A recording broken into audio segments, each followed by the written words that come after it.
Cam Jurgens is the center of attention after agreeing to a 4-year extension. What is his ceiling with the Eagles? And Stoutland University's reputation as the best offensive line system is holding up well. We dive into why Jeff Stoutland's pupils have fared so well. And we are 3 days away from the NFL draft. Barrett breaks down Ohio State tackle Josh Simmons and weighs the Eagles' options at pick number 32. Get on in here. We've been waiting for you. Welcome into Birds Huddle, presented by Toyota, official automotive partner of the NFL, alongside the man, Barrett Brooks. I'm Danny Pommel's. Be the big news today. The Eagles and Cam Jurgens have agreed to a 4-year, $68 million extension with nearly $40 million in guaranteed money. It keeps the 25-year-old with the team through the 2029 season. Barrett, what was your reaction to this extension besides the fact that you were born 2 decades too late or too soon? I'm still mad at my mom. You had me way too early. I should have been a twinkle in your eye about 20 years ago, and I've been good right now. But, I mean, you look at it. He's right where he needs to be. They have one of the top centers, if not top 3 centers in the NFL right now. They signed this guy. Woo. All that money, $68 million. Man, I can't even dream that high of getting that amount of money. It feels like he's worth it. Jurgens was dealing with back pain during the Super Bowl and underwent surgery February 18th. He says pain is a small price to pay for a larger reward. You know, when you're playing for a Super Bowl, that's going to last forever.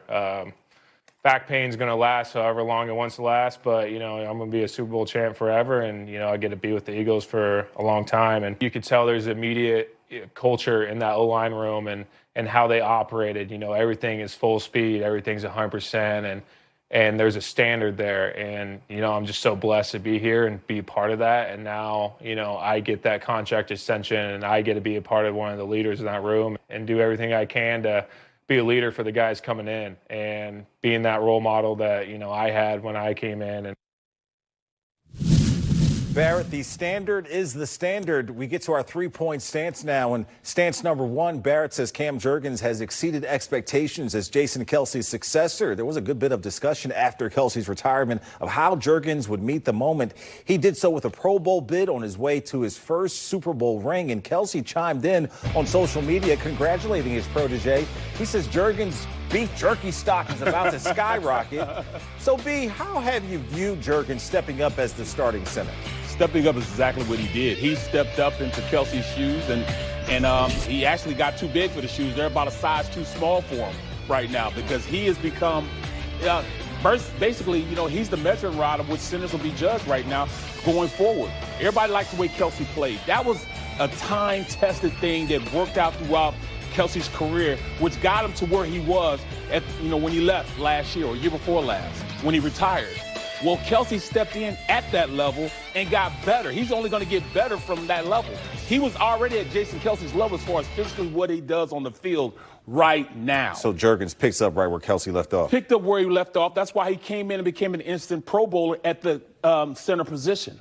And I'm not saying, anything about Kelce, great player, and he's the one that, who's an architect on how Stoutland used him to become what they do as far as centers now. Now, Kelce understood he was a little smaller, so he had to use it, everything in his repertoire to make him better. So if they had a play and they need to get to that Mike linebacker, and he knew that he couldn't drive block this guy with the guard to get to him, Kelce would, change the blocking up. Say, all right, you block down, I pull around and get to him.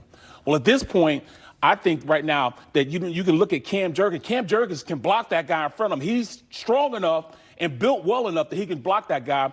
And if he wants to, he can call a guy, block down and pull around. He's still athletic enough to get to the second level. That's why he's so good. He's already at a point where Kelce used his because, he was a little smaller. And he can do both now. He can drive block and pull around and use those blocking patterns that Kelce had. So he's at a level right now that Jason Kelce was right now. He's only going to get better. That's why he stepped into center position and became a Pro Bowler, because not a lot of guys can do what he does, and he's good at it too. So I can only see him getting better. He's getting greater as time goes on. It's a reason why Jason Kelce picked him from Nebraska to come here to be his heir apparent. and it worked out well for the Eagles that they listened to him. Yeah, had him waiting in the wings and stepped right in when Kelce retired. Let's get to your second stance, Barrett. Stoutland University produces the best O-line in the NFL. The proof is in the pudding. The Eagles have produced at least one Pro Bowl offensive lineman in every season since 2013. It's pretty impressive, Barrett. As a former lineman yourself and someone who's covered this team for a while, what is it about Jeff Stoutland that makes him get the most out of his players? He understands what his guys bring to the table. I mean, to me, when I see the way his players play, I look at it. It's a lot to do with Jason Peters, and he took what Jason Peters was and developed it into a blocking mannerism that, everybody's taken off with, just like Lane Johnson. You see Lane Johnson and Jordan Mailata. They get off the rock just a little bit before the ball gets snapped, get that decided advantage. Who started that? Jason Peters did. He tried to gain every advantage he could. And that set that they have, they try to get out there and meet you there instead of getting out there and having you go there at the same time. They want to meet you there and have the fight right there. They want to sit there and wait for a second and then fight. And that's him, using Jason Peters' set, getting out there, boom, get out there real fast. You almost look like you're jumping off sides, but you're not, and get on the guy and fight from that point. Those are all how, Stoutland used to develop his tackles to play like Jason Peters, and it's working out perfectly. Look at guys that leave here, get the big contract. Big V went to Halapoulivaati Vitae, went to, Detroit Lions. Yeah.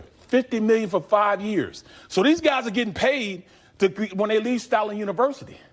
Why can I went to Stoutland University? Hey, Stoutland, I need you to come over and get broadcasting. Put that in your school so I can come get those millions when I leave here. You know what I mean?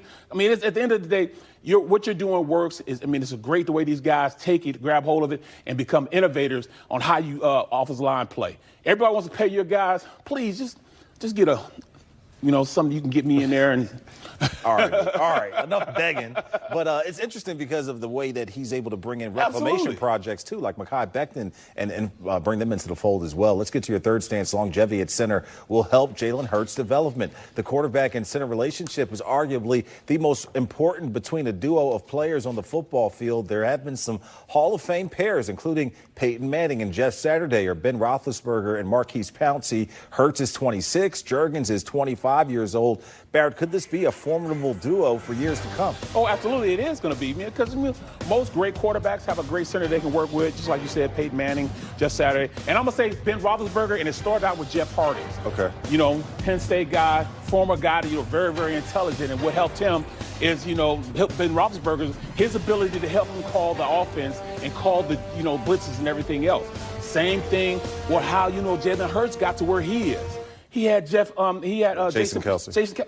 Kelce's helped him become a better player just by he wouldn't have all the responsibility of calling out blitzes and making sure everybody's in the right place. Because, he would call them himself.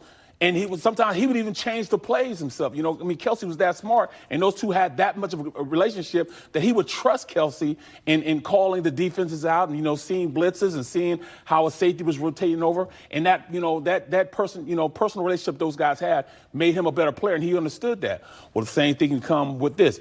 If, you can get Cam Jurgens get to the point where he's now very, very comfortable. I know they're comfortable. They just won a Super Bowl, but even more comfortable in calling plays. It'll take a lot of the strain off your quarterback calling things, and he might see something. He can turn on and say, hey, you see this happening over here. And now they can go into another play to even make them more successful at what they're doing. So when you have great players interacting with great players and that trust is there, you win Super Bowls. Eagles got a good thing going. Let's see how it pays dividends this upcoming season. Time for the playbook presented by Supercuts. John Clark catches up with NFL Network's Daniel Jeremiah. What does the former Eagle scout say is his favorite quality of draft room Howie Roseman? Then Barrett Brooks breaks down Ohio State tackle Josh Simmons and what parts of his game stand out for the Birds. Plus, we hear from Dave Zangaro and Reuben Frank, the duo from the Eagle Eye podcast, with their reactions to Cam Jurgens' no-brainer extension. This is Birds Huddle, presented by Toyota, official automotive partner of the NFL. Thinking about coming to Philly. 3 days away from the NFL draft, Barrett. The Birds are going from the hunter to the hunted as the reigning Super Bowl champs show no signs of slowing down. Our John Clark caught up with NFL Network analyst Daniel Jeremiah on his latest Takeoff podcast. And as a former scout for the Eagles, Jeremiah has a small idea of what Howie Roseman might do come Thursday. I think there's so many people that want to get out in this draft that are trading back. that what is Howie done his entire career? He's zigged when everyone else is zagged, and he's going to be able to see if we have a premier player start to slip. Man, they're armed. They're armed and ready to go. Last year, I know in your mock draft or your final mock draft, you were thinking possibly they could trade up or get the Lane Johnson replacement, which they do several years ahead, like we saw with Cam Jurgens. You still thinking that is a big possibility this year? Is it a strong draft in that area for a tackle? I mean, if they're going to stick and pick, I mean, Connerly to me would be the only one I could conceivably be, there. I don't, that would be the only one. To me, Donovan Jackson almost makes more sense as someone who does have some flexibility to play guard or to play tackle. Maybe he can eventually kick out and be your right tackle. In the meantime, he's got somebody that can compete along the interior. It's they think so differently than every other organization because they are thinking 2 and 3 years down the line, more so than what they have right now. One of the most underrated characteristics of a decision maker and of a general manager is being able to adjust and not being rigid and not being so fixated on one thing. Howie's been able to just let the draft happen. Let's see what happens. And then we're not going to have a preconceived idea and be married to a player or a thought. It's just, we're going to wait. And I think of like a ship where there's somebody out on the deck with the binoculars that's just scanning the horizon for opportunity, not icebergs. And it's just like, well, there's the opportunity. The league was dumb enough to let this guy fall. We're going to go ahead and scoop him up and go get him. That's what he's done a tremendous job at. Thank you, John. Get the Takeoff podcast wherever you get your podcasts. Here's a potential target for the Birds in the Trenches. Josh Simmons, Barrett, a 6'5" tackle from Ohio State University. He started 13 games at right tackle in 2022 at San Diego State. Simmons then moved to left tackle at Ohio State and started 13 games in 2023 before a knee injury limited him to just 6 games last season.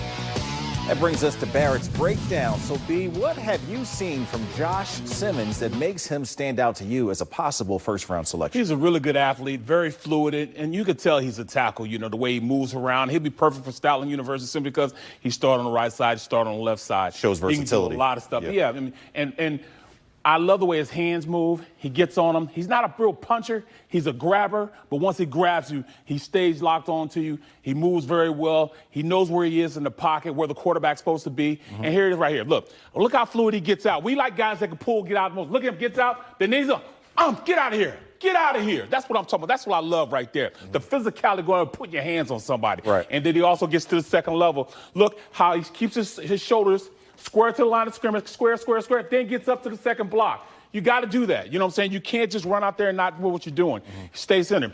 Then the passing game. Here's right here. Now, you got to make sure you understand where you're supposed to be at, gets his hands on him. Once he gets on, drops his weight, stops him. And then he understands where the quarterback's going to be at. He makes him run the hump. Watch him. Gets out here, gets his hands on him, run on by, not even getting close to the quarterback, just get on by, extends. You're not worried about that. You want a tackle that can move around like that, real good athlete, gets out to his sets real smooth, can play the right side and the left side, gets his hands on people. Once he locks up on them, they're not going anywhere. He can come in and play a long time at Stoutland University, plus he plays the right and the left side. Perfect here. He could be the heir apparent to Lane Johnson. I don't know if he could play guard, but hey, Stoutland University, I didn't think Mekhi Becton could. You never know. I mean, he's just the offensive lineman whisperer. Stoutland University. Hey, well, let's get him here. 32, we can get him here. I love when Barrett breaks out the footwork when he gets down in that 2-point stance. But I'm not a knee bender anymore. My knees don't go no more. That's all right, though. We get the idea for sure. Well done, Barrett.